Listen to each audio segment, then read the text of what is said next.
When something as big as Nintendo and the NES happens, there are signs of the times in place. It's not coincidence or accidental.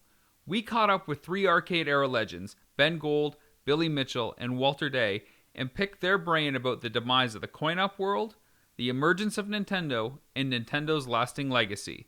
Games of today, a lot of them get by just on their looks. Some people get by on a whole lot more than that.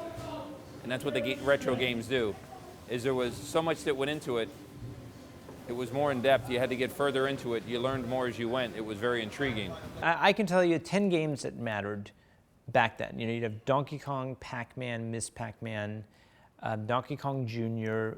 The truth is, there were people in the coin-op world, executives, with a tremendous fear. They actually talked about what they thought the home market would one day do to the arcade market. You don't have to leave your home in order to play. You can sit, you can play in comfort. So the demand to play video games wasn't gone. It was just that the arcade was no longer a viable economic entity for games to thrive on.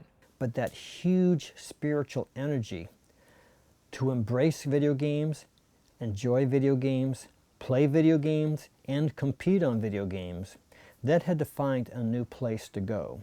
So when that new generation was coming up that was a little bit younger than the arcade people, they didn't go automatically to the arcade because the arcade was gone.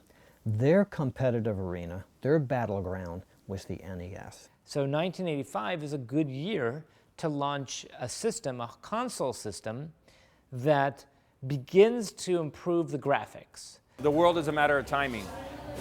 And of course, the timing of Donkey Kong and what it did for Nintendo was incredible. But as I looked at Nintendo, they came out with a certain amount of games. They didn't flood the market. And each game they came out with, they did put a lot of thought and a lot of energy into. Every game they came out with really had a level of success to one degree or another. It seems like they hit upon the fact that adventurous odysseys that uncover surprising secret information seem to be some of the most important winning factors in the structure of a game.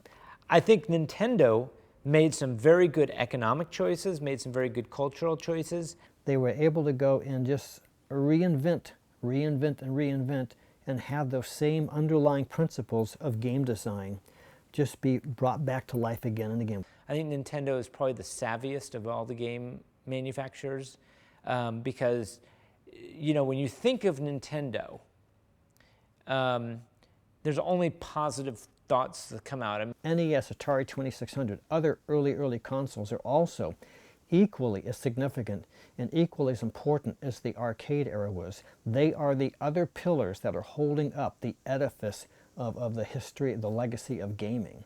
Somehow they've taken the creations and what they've done, and they've created such longevity, and it just continues to carry on. I believe there'll be NES World Championships 100 years from now, because there'll always be a following, because the games are challenging, the games are invigorating, the games are, you know, they're wonderful.